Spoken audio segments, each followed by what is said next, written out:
إن الحمد لله نحمده ونستعينه ونستغفره ونعوذ بالله من شرور أنفسنا ومن سيئات أعمالنا من يهده الله فلا مضل له ومن يضلل فلا هادي له وأشهد أن لا إله إلا الله وحده لا شريك له وأشهد أن محمدًا عبده ورسوله يا أيها الذين آمنوا اتقوا الله حق تقاته ولا تموتن إلا وأنتم مسلمون يا أيها الناس اتقوا ربكم الذي خلقكم من نفس واحدة وخلق منها زوجها وبث منهما رجالا كثيرا ونساء واتقوا الله الذي تساءلون به والأرحام إن الله كان عليكم رقيبا يا أيها الذين آمنوا اتقوا الله وقولوا قولا سديدا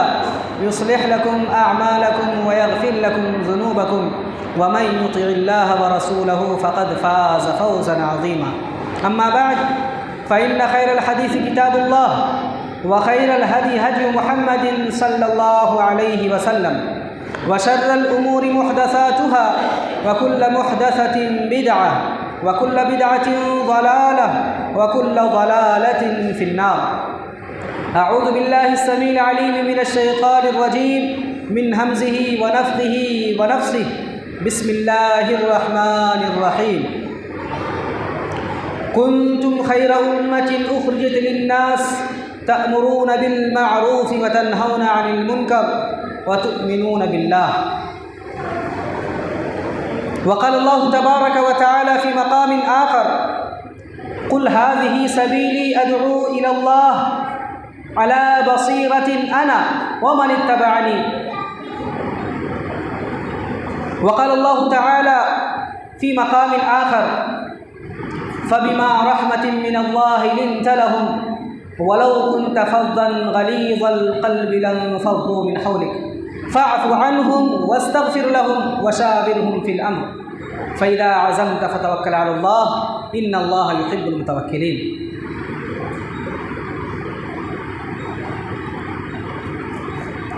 قابل قدر صدر مجلس، لائق احترام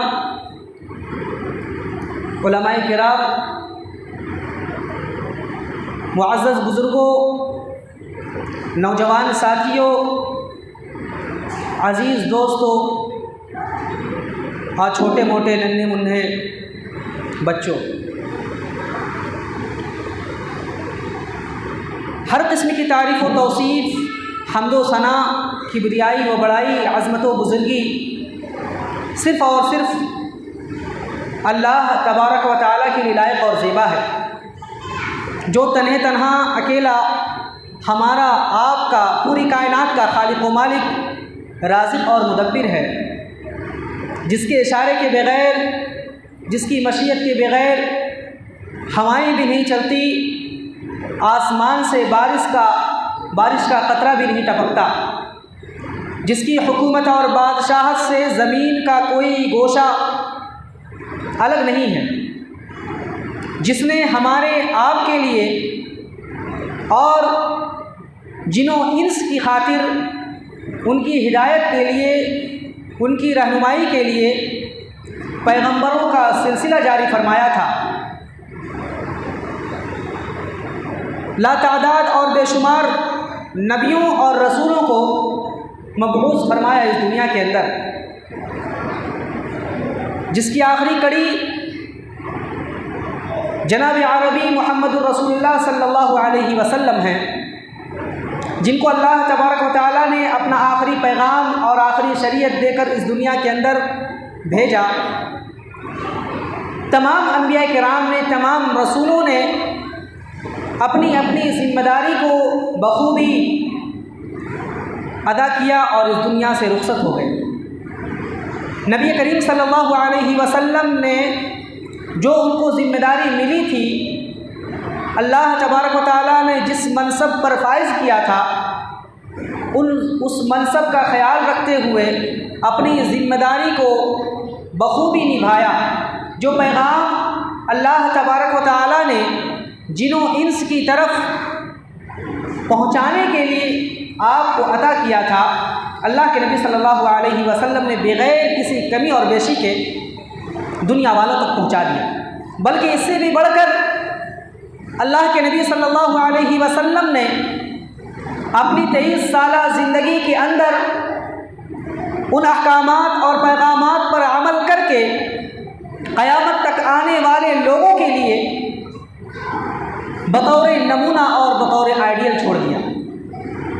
تمام انبیاء کرام پر درود و سلام ہو، بالخصوص آخری نبی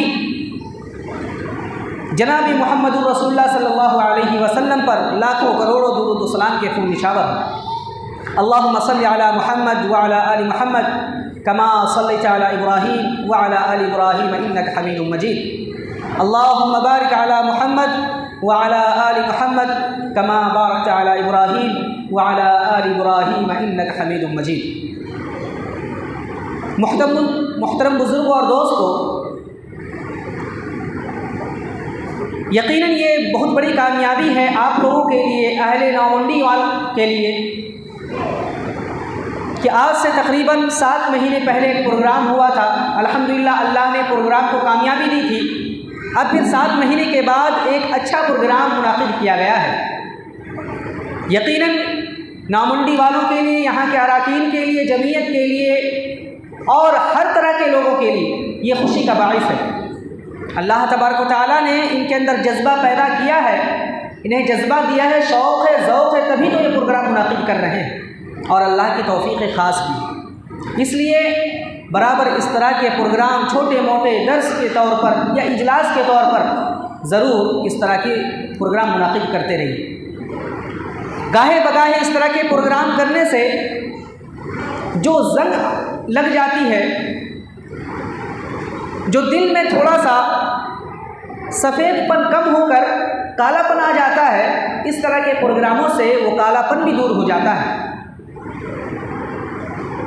اللہ تبارک و تعالیٰ سے دعا گو ہوں رب العالمین، جنہوں نے پروگرام کے لیے سوچا، فکر کی، جنہوں نے پروگرام کو سجایا، رچایا اور اس کو منعقد کرنے کے لیے جو انتظامات کیے، جنہوں نے کسی طرح کا بھی حصہ لیا ہو، رب العالمین تمام لوگوں کی جائز مرادوں کو پوری فرما، جائز خواہشات اور تمناؤں کو رب العالمین پوری فرما، اور اس پروگرام سے اللہ تبارک و تعالی ہم تمام لوگوں کو فائدہ پہنچائے، آمین یا رب العالمین۔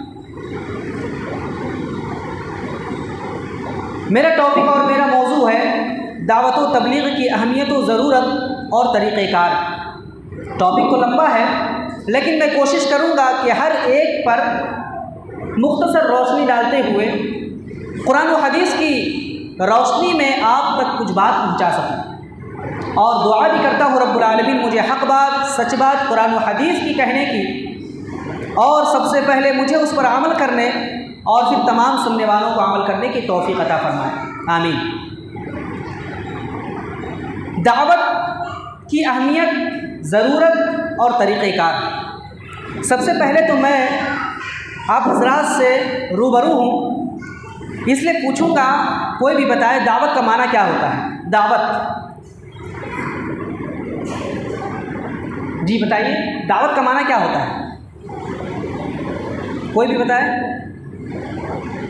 ہمارے عزیز ساتھیوں میں سے کوئی بتائے، بچوں میں سے، ہمارے بزرگوں میں سے، دعوت کا معنی کیا ہوتا ہے؟ جی کس کی طرف؟ دین کی طرف بلانا، ماشاء اللہ، بہت خوب۔ اور کوئی؟ آپ لوگوں کی طرف سے آواز نہیں آ رہی ہے۔ ابھی اگر کہا جائے فون پر آپ کی کل دعوت ہے، اس سے کچھ معنی پوچھیں گے آپ؟ کل ٹھیک ٹائم پہ پہنچ جائیں گے، پہنچیں گے یا نہیں؟ اگر کسی سے کہا جائے کہ کل آپ کی دعوت ہے رات میں، تو آپ کچھ پوچھیں گے؟ ٹھیک ہے، ٹھیک ہے، ٹھیک بولیں گے نا، یا نہیں؟ سیلف ہے یا وتھ فیملی، یہ بھی پوچھ لیتے ہیں۔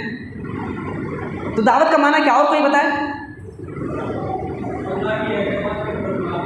صرف دعوت کا معنی، ماشاء اللہ، بہت خوب، استقبال، ماشاء اللہ۔ اور کوئی ایسی بتائیے، اور کوئی؟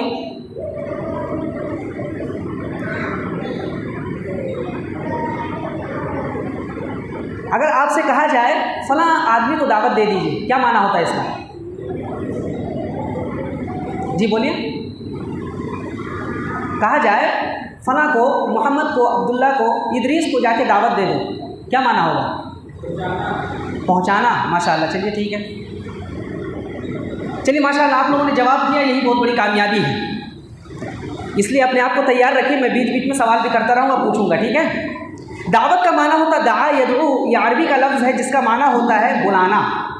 کہتے ہیں نا میرے یہاں کل ڈنر پر فلاں کو بول دو، فلاں کو دعوت دے دو میرے یہاں ڈنر پر آئیں. کیا مطلب؟ ان کو بلا رہے ہیں آپ ڈنر پر. اسی طرح کہیں گے فلاں کو دعوت دے دو، مطلب ان کو بلا لو. دعوت کا معنی یہ ہوگا. تبلیغ کا معنی ہوتا پہنچانا، بلغ یبلغ سے تبلیغ کا معنی ہوتا پہنچانا، دعوت کا معنی بلانا. ٹھیک ہے. اور جو ہمارے بزرگوں نے، دوستوں نے کہا معنی بھی صحیح ہے، مفہوم میں وہ اللہ کے دین کی طرف بلانا. کس کی طرف بلائیں گے ہم؟ مسجد کی طرف بلائیں گے، قرآن کی طرف بلائیں گے، اللہ کے دین کی طرف بلائیں گے، نبی کے فرمان کی طرف بلائیں گے. تو معنی صحیح ہے. تبلیغ کا معنی ہوتا ہے پہنچا دینا. یا ایھا الرسول بلغ ما انزل الیک من ربک. اللہ تبارک و تعالیٰ نے کہا اے رسول آپ کو جو اللہ کی طرف سے پیغام ملا ہے اس پیغام کو لوگوں تک پہنچا دیجیے. اور دعوت کا لفظ اللہ تبارک و تعالیٰ نے استعمال کیا ہے واللہ یدعو الی دار السلام. اللہ تبارک و تعالیٰ نے کہا اللہ تبارک و تعالیٰ دار السلام کی طرف بلاتا ہے. دیکھیے میں اہمیت بیان کرنے چلا ہوں. دعوت کی اہمیت کیا ہے؟ اللہ تبارک و تعالیٰ خود اپنے لیے اس لفظ کو استعمال کر رہا ہے. کہہ رہا ہے واللہ یدعو الی دار السلام، کہ اللہ تبارک و تعالیٰ دار السلام کی طرف بلاتا ہے. اور دار السلام کیا ہے؟ وہی جنت ہے، اسلام ہے. اور ایک جگہ اللہ تبارک و تعالیٰ نے اس لفظ کو استعمال کرتے ہوئے فرمایا واللہ یدعو الی الجنت والمغفرۃ باذنہ، کہ اللہ تبارک و تعالیٰ لوگوں کو جنت کی طرف بلاتا ہے، مغفرت اور بخشش کی طرف بلاتا ہے. تو دعوت کی اہمیت دیکھیے کہ اللہ تبارک و تعالیٰ اپنے لیے یہ لفظ استعمال کر رہا ہے. اچھا دعوت کے لیے یا تبلیغ کے لیے اللہ تبارک و تعالیٰ نے کن کو چنا ہے؟ بتائیے. انبیاء کرام کو. ماشاء اللہ. اور کوئی؟ اللہ تبارک و تعالیٰ نے اپنی دعوت پہنچانے کے لیے، اپنے پیغام کو پہنچانے کے لیے انبیاء ہی کو نہ چنا ہے، انبیاء کو چنا ہے. انبیاء کو حکم دیا کہ تم ہمارے پیغام، میرے پیغام کو، میرے احکامات کو میرے بندوں تک پہنچا دو. گویا کہ اللہ کے نبی صلی اللہ علیہ وسلم اور اللہ کے نبی صلی اللہ علیہ وسلم سے پہلے جو بھی انبیاء گزرے ہیں، جو بھی رسول گزرے ہیں، سب پیغامبر تھے، سب میسنجر تھے، اللہ کے میسج کو ہمارے سامنے پیش کرنے والے. اب دیکھیے اس کام کو کرنے والے کون ہیں؟ انبیاء ہیں. اور اس کام کو کرنے کے لیے جن کو بھیجا گیا وہ رسول ہیں، انبیاء ہیں، رسول ہیں. بات دیکھیے گا، غور کیجیے گا. اللہ تبارک و تعالیٰ نے یہ کام سونپا ہے اپنے انبیاء کو، اپنے رسولوں کو، اور پھر انبیاء اور رسولوں کو حکم دیا کہ آپ میرے بندوں تک پہنچا دو. اور یہی لفظ، یہی کام اللہ تبارک و تعالیٰ بھی اپنے لیے استعمال کر رہا ہے. گویا کہ اللہ تبارک و تعالیٰ کا کنیکشن ہے انبیاء کے ساتھ، اور انبیاء کا کنیکشن ہے ہمارے ساتھ. اگر اس دعوت کو ہم اپنا لیں، اگر اس دعوت کو ہم اپنا لیں تو گویا کہ ہمارا تعلق جڑ جائے گا کس کے ساتھ؟ انبیاء کے ساتھ. اور انبیاء چونکہ اللہ سے جڑے ہوئے ہیں دعوت کے کام میں، تو بالواسطہ انڈائریکٹ ہم اللہ سے جڑ رہے ہیں. بات سمجھ آ رہی ہے نا؟ ہمارا تعلق اللہ سے جڑ رہا ہے. تو اس دعوت کے کام کو، اس کی اہمیت کیا ہے یہ سمجھیے کہ اگر ہم اس دعوت کے کام کو انجام دیتے ہیں تو گویا کہ اللہ کے نبی اور دوسرے انبیاء کے ساتھ ہمارا تعلق جڑتا ہے، اور ساتھ ہی ساتھ اللہ تبارک و تعالیٰ کے ساتھ بھی جڑتا ہے. یہ دعوت کی اہمیت ہوگی. اور دعوت کی اہمیت کیا ہو سکتی ہے؟ دعوت ہم کیوں دیں؟ اذان ہو رہی، رک جاتے تھوڑی دیر.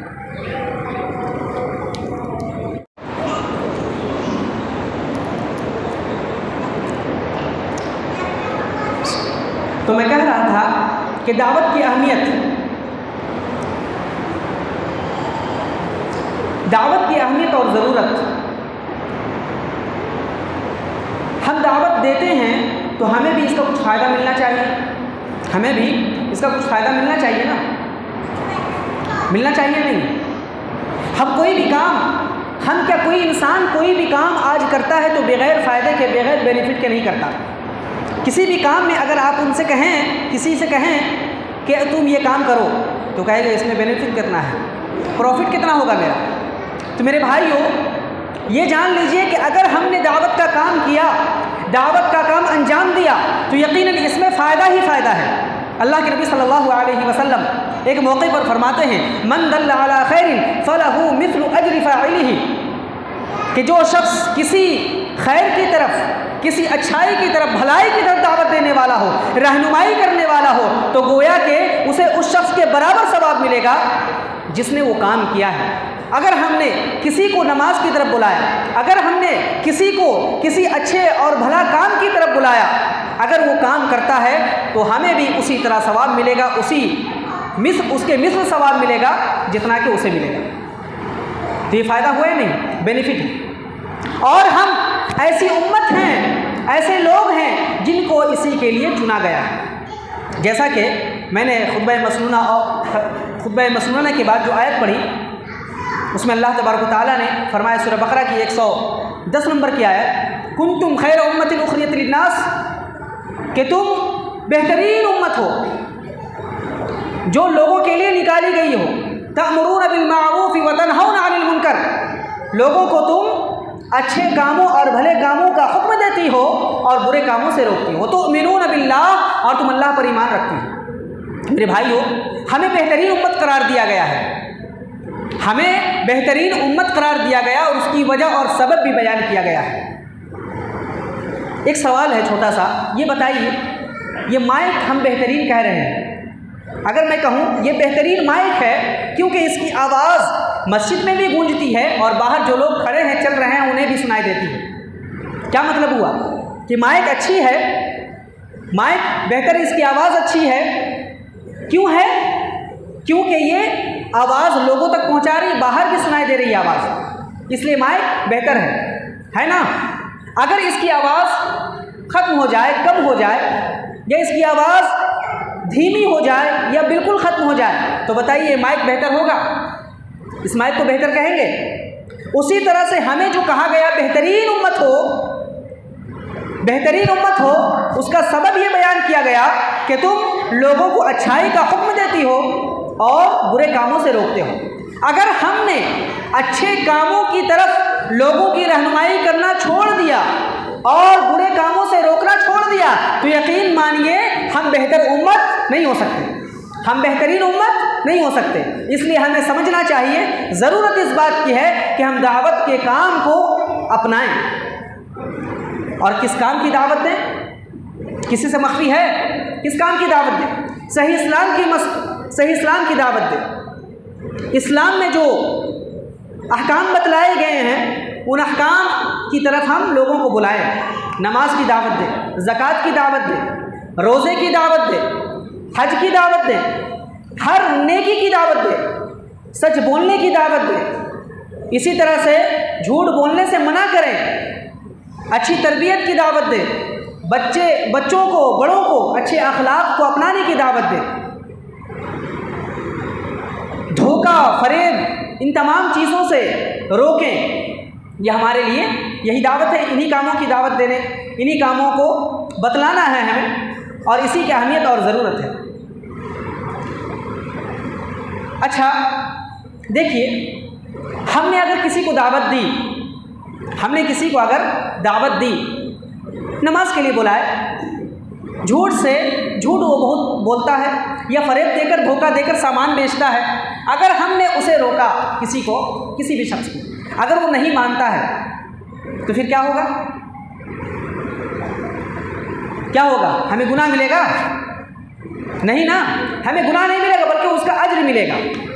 اجر ملے گا. ہم نے اپنے پیغام کو پہنچا دیا ہے، ہم نے صحیح بات کو اس تک پہنچا دیا ہے. اب وہ مانے یا نہ مانے، اگر مانتا ہے تب بھی ہمیں ثواب، اگر نہیں مانتا ہے تب بھی ثواب. مقصد یہ ہے کہ ہم اپنی ذمہ داری پوری کر لیں، اپنا فرض ہم پورا کر لیں، اور جتنی کوشش ہم کریں اتنا ہمیں ثواب ملے گا، اور جتنی حد تک ہماری پہنچ ہے اتنی کوشش کریں۔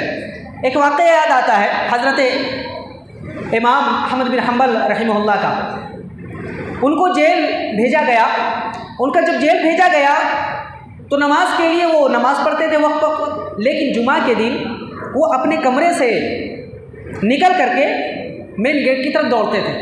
مین گیٹ کی طرف، پہلا جمعہ تھا جب، تو مین گیٹ کی طرف وہ دوڑے جمعہ پڑھنے کے لیے۔ جمعہ چونکہ نماز قائم کرنی ہے اور جماعت کے ساتھ جمعہ پڑھنا ہے، تو باجماعت جمعہ پڑھنے کے لیے وہ دوڑے، لیکن گیٹ بند تھا۔ جیلر نے کہا تمہیں باہر جانے کی اجازت نہیں، پھر وہ اندر چلے گئے۔ پھر اگلے ہفتے آیا، اگلے ہفتے بھی وہ دوڑ کر مصلی ایسے بغل میں دبا کر کے وہ چلنے لگے، پھر گیٹ پر آئے، گیٹ بند۔ اسی طرح ہر ہفتے وہ جب تک وہ جیل میں رہے وہ کیا کرتے تھے، بغل میں مصلی جائے نماز ایسے دباتے تھے اور نکل کر گیٹ پر آ جاتے تھے، اور گیٹ پر وہ جمعہ پڑھتے تھے، گیٹ پر وہ جمعہ پڑھتے تھے۔ جیلر نے کہا کہ آپ کو معلوم ہے کہ آپ جب کمرے سے نکل کر باہر جانے کی کوشش کریں گے آپ کو باہر نہیں جانے دیا جائے گا، کیونکہ گیٹ بند ہے۔ آپ یہاں پر آتے ہیں ہر ہفتے اور یہیں پہ نماز پڑھتے ہیں، پھر کیا بات ہے؟ آپ کو جب معلوم ہوگا گیٹ بند رہتا ہے تو آپ کو جانا ہی نہیں چاہیے، کوشش نہیں کرنی چاہیے۔ کہا کہ جہاں تک میری پہنچ ہے، جہاں تک میں کوشش کر سکتا ہوں وہ تو کر لوں، تاکہ اللہ کے یہاں میں معذور سمجھا جاؤں کہ اللہ میں نے میرے حد تک جتنی کوشش تھی میں نے کیا تھا، اس سے زیادہ میری پہنچ نہیں تھی۔ میرے بھائی اسی طرح سے ہم اگر کسی کو دعوت دیں، دعوت کا کام کریں، کسی کو صحیح بات کا حکم دیں، کسی کو برائی سے روکیں، جہاں تک ہمارا معاملہ ہے، ہمارا بس چلتا ہے، وہ ہم کرنے کی کوشش کریں، جو ہم کرتے ہیں وہ کرنے کی کوشش کریں۔ اللہ کے نبی صلی اللہ علیہ وسلم نے دعوت کو جو کام کیا ہے، تبلیغ کا جو کام کیا ہے، وہ کسی سے مخفی نہیں، وہ کسی سے مخفی نہیں۔ اللہ کے رسول صلی اللہ علیہ وسلم نے مکہ کا وہ دور ہے، وہ دور یاد کیجئے جہاں پر ہر قسم کی صعوبتیں ہیں، پریشانیاں ہیں، پھر بھی اللہ کے نبی صلی اللہ علیہ وسلم نے دعوت کا کام کیا۔ اللہ تبارک و تعالیٰ کی رحمت ہے، اللہ کا فضل ہے، کرم ہے کہ ہم بہت امان میں ہیں، ہم بہت سکون میں زندگی گزار رہے ہیں۔ ہم اگر غیروں کو دعوت نہیں دے رہے ہیں اگر تو ہم اپنے کو تو سمجھا سکتے ہیں۔ ہمارے پاس اتنا علم نہیں ہے کہ غیروں تک ہم اسلام کو پہنچائیں یا اسلام کی ترجمانی کر سکیں، ہم اپنوں کو تو دعوت دے سکتے ہیں، دوستوں کو تو بلا سکتے ہیں، اپنے رشتہ داروں کو تو بلا سکتے ہیں، اپنے رشتہ داروں تک صحیح اسلام پہنچا سکتے ہیں۔ میرے بھائیو اگر یہی کام اگر ہم کریں تو یقیناً اس کا بڑا فائدہ ہوگا، اور فائدہ کیا ہوگا اس کا اندازہ لگانا ہو تو حضرت علی رضی اللہ عنہ کے واقعے پر غور کیجئے۔ خیبر کا وقت ہے، اللہ کے نبی صلی اللہ علیہ وسلم نے جب پرچم خیبر کا جنگ خیبر کا جب دیا تھا حضرت علی رضی اللہ عنہ کو، تو فرمایا تھا لَأَنْ يَهْدِيَ بِكَ رَجُلًا وَاحِدًا خَيْرٌ مِّنْ حُمُرِ النَّعَمِ۔ اے علی، اگر تمہارے ذریعے سے کسی ایک آدمی کو ہدایت اللہ نے دے دی، خَيْرٌ لَكَ مِّنْ حُمُرِ النَّعَمِ، تو سرخ اونٹوں سے بہتر ہے تمہارے لیے۔ سرخ اونٹ آج کے دور میں دیکھا جائے تو سب سے مہنگی گاڑی جو ہوگی یا سب سے مہنگا جو بنگلہ ہوگا، اس سے ہم تعبیر کر سکتے ہیں کہ آپ کے ذریعے سے اگر کسی کو ہدایت مل گئی، آپ کے ذریعے سے اگر کوئی صحیح اسلام کو پہچان لیا، تو آپ کو اس عمارت اور اس اچھی گاڑی سے زیادہ آپ کے لیے نفع بخش اور فائدہ مند ہے۔ یہ فائدہ ہے میرے بھائی، دنیا میں بھی اور آخرت میں بھی، دنیا میں بھی فائدہ اور آخرت میں بھی فائدہ۔ تو میرے بھائیو یہ دعوت کا کام جو ہے، نماز کی طرف بلانا، برے کاموں سے روکنا، جھوٹ بولنے سے منع کرنا، دروغ اور فریب سے، دھوکہ دھڑی سے، ان تمام چیزوں سے روکنا، یہ ہمارا فرض ہے، ہمارا فرض ہے۔ اگر ہم یہ نہیں کرتے ہیں، اگر ہم یہ نہیں کرتے ہیں تو کیا ہوگا؟ آپ کے پاس تمام واقعات بالکل ظاہر ہیں۔ یوم السبت والا واقعہ تو یاد ہی ہو گیا یہودیوں کا۔ اللہ رب العالمین نے یہودیوں کو منع فرمایا تھا کہ تم یوم السبت یعنی سنیچر کے دن شکار مت کرنا، تم شکار پر مت جانا۔ تو انہوں نے کیا کیا تھا؟ ایک دن پہلے ہی جال پھینک، جال پھینکتے تھے. اور اللہ تبارک و تعالیٰ آزماتا ہے، امتحان لیتا ہے. تو ایسا کرتا تھا کہ سنیچر ہی کے دن زیادہ مچھلیاں نظر آتی تھیں اور دوسرے دنوں میں نہیں. تو یہودیوں نے کیا حیلہ استعمال کیا، کیا بہانہ لے آیا؟ جال پھینکتے تھے ایک دن، سنیچر کے دن پکڑتے نہیں تھے، اور دوسرے دن جا کر کے اتوار کے دن اسے پکڑ لاتے تھے. تو اللہ اور 3 گروہ تھے. یوم السبت والا واقعہ ہے تو مختصر بتا رہا ہوں. 3 گروہ اس میں بن گئے. ایک تو جو برائی کر رہا ہے، ایک گروہ برائی سے روک رہا ہے، ایسا مت کرو، اللہ تبارک و تعالیٰ نے منع فرمایا ہے، دوسرا گروہ. اور تیسرا گروہ بستا تھا، کچھ نہیں کرتا تھا، خاموشی اختیار کرتا تھا. بلکہ جو لوگ بچاتے تھے، جو لوگ منع کرتے تھے، ان کو یہ گروہ کہتا تھا، یہ لوگ کہتے تھے کیوں منع کر رہے، چھوڑ تو وہ جانے، وہ کر رہا ہے وہ جانے، اللہ رب العالمین ان کو عذاب دے گا. یہ 3 گروہ سمجھ میں آیا نا؟ ایک برائی کرنے والا، دوسرا برائی سے روکنے والا، اور تیسرا گروہ خاموشی اختیار کرنے والا اور کہنے والا کہ چھوڑ دو، کیوں کرتے ہو. تو اللہ تبارک و تعالیٰ نے عذاب کن کو دیا معلوم ہے؟ جس نے برائی کی اور جس نے برائی سے نہیں روکی. دیکھیے ایک بات ابھی میں نے آپ لوگوں کو بتلائی کہ اگر ہم روکتے ہیں اور وہ نہیں رکتا ہے برائی سے تو ہمیں اس کا فائدہ ملے گا یا نہیں؟ فائدہ ہوگا یا نہیں؟ فائدہ ہوگا. اسی واقعے میں ان لوگوں نے وجہ بتلائی، قالوا معذرۃ الی ربکم ولعلہم یتقون. 2 فائدے ہیں. ایک یہ فائدہ ہے کہ اگر وہ نہ رکیں تو ہم اللہ کے سامنے یہ جواب دے سکتے ہیں، اے اللہ ہم نے کوشش کی تھی، اے اللہ ہم نے روکنے کی کوشش کی تھی، اے اللہ ہم نے ان کو سمجھایا تھا لیکن وہ نہیں مانے، ہم نے نماز کی طرف بلایا لیکن مسجد کی طرف رخ کرنے کے لیے وہ تیار نہیں، اے اللہ میں نے دھوکہ سے بچایا لیکن دھوکے سے وہ رکنے والے نہیں. ایک فائدہ یہ، اور ایک فائدہ یہ کہ اللہ تبارک و تعالیٰ ایسے لوگوں کو ہدایت دے دے، ایسے لوگوں کو ہدایت دے دے. تو میرے بھائیو، اللہ تبارک و تعالیٰ آزماتا ہے، امتحان لیتا ہے. تو ایسے وقت میں ہمیں چاہیے کہ ہم عزم والے بنیں، حوصلے کے ساتھ ہم اپنا کام کرتے رہیں. آج بھی یہ ہوتا ہے جیسا کہ یہودیوں کا حال تھا. اگر کوئی کسی کو سمجھانے جاتا ہے، دوسرے لوگ کہتے ہیں چھوڑ دو نہ، جانے دو، وہ کر رہا ہے وہ جانے، اس کے گھر والے نہیں سمجھ رہے تو ہمارا کیا جائے. یاد رکھیے گا، لگے گی آگ تو آئیں گے گھر کئی زد میں، لگے گی آگ تو آئیں گے گھر کئی زد میں. یہاں پر صرف ہمارا مکان تھوڑی ہے. یاد رکھیے گا، آج اگر کسی کا لڑکا بگڑ رہا ہے، اگر کسی کی تربیت صحیح سے نہیں ہوئی، اگر کسی کی لڑکی اگر بگڑ رہی ہے، اور اگر کسی کا دوست بگڑ رہا ہے، اگر ہم دھیان نہ دیں اور اگر ہم بچانے کی روکنے کی کوشش نہ کریں تو یقیناً ہمارے یہاں بھی آگ آئے گی، ہم بھی جھلسیں گے. اس بات کو یاد رکھیے. یہ اہمیت و ضرورت آپ کے سامنے میں نے مختصر طور پر پیش کر دی. اب آئیے طریقہ کار کیا ہونا چاہیے، دعوت کا طریقہ کار کیا ہونا چاہیے. قرآن و احادیث میں اللہ تبارک و تعالیٰ نے قرآن کریم میں اور نبی کریم صلی اللہ علیہ وسلم نے احادیث میں بہترین طریقے بتلائے ہیں. سب سے پہلی چیز، ہم جو کہیں بہتر طریقے سے، سلیقے سے کہنے کی کوشش کریں. جیسا کہ میں نے شروع میں آیت پڑھی، قل هذه سبیلی ادعو الی اللہ علی بصیرۃ انا ومن اتبعنی. اللہ تبارک و تعالیٰ نے فرمایا، اے نبی آپ کہہ دیجئے میرا راستہ ہے، ادعو الی اللہ علی بصیرہ، کہ ہم یقین کے ساتھ، بصیرت کے ساتھ لوگوں کو بلاتے ہیں. تو سب سے پہلی چیز بصیرت، یقین. اور یقین کب آئے گا؟ جب ہمیں اس کا علم ہوگا. کسی کی طرف، کسی چیز کی طرف ہم کب بلائیں گے؟ ہم کسی کو کسی موبائل کی طرف رہنمائی کرتے ہیں کہ فلاں موبائل لے لو، فلاں کار لے لو، ابھی لانچ کیا گیا ہے. تو کیا کرتے ہیں ہم؟ پہلے اس کے بارے میں علم حاصل کرتے ہیں یا جانکاری، معلومات، اس کے بارے میں نالج لیتے ہیں تبھی تو. اگر ہمیں اس کے بارے میں نالج ہی نہیں ہوگا تو ہم کیسے اس کو کہیں گے فلاں کار لے لو، فلاں موبائل خرید لو. اسی طرح سے علم، دین کے سلسلے میں، اسلام کے سلسلے میں ہمارے پاس علم ہونا چاہیے. تب جا کر اگر ہم کسی کو بلائیں گے تو ہمارے یہاں بصیرت ہوگی، یقین ہوگا. بصیرت کے ساتھ، یقین کے ساتھ بلائیں گے تب جا کر اللہ کے نبی صلی اللہ علیہ وسلم کے طریقے پر ہمارا طریقہ کار ہوگا، ہماری دعوت ہوگی. اسی طرح سے آج ایک جو طریقہ ہے، ہر جگہ یہ دیکھا جاتا ہے کہ اگر ہم کسی کو بلا رہے ہیں، ایک مرتبہ ہم نے دعوت دی، 2 مرتبہ دعوت دی، تیسری بار جھڑک کر جواب دیتے ہیں، یا پھر ہم اسے گالیوں سے نوازتے ہیں،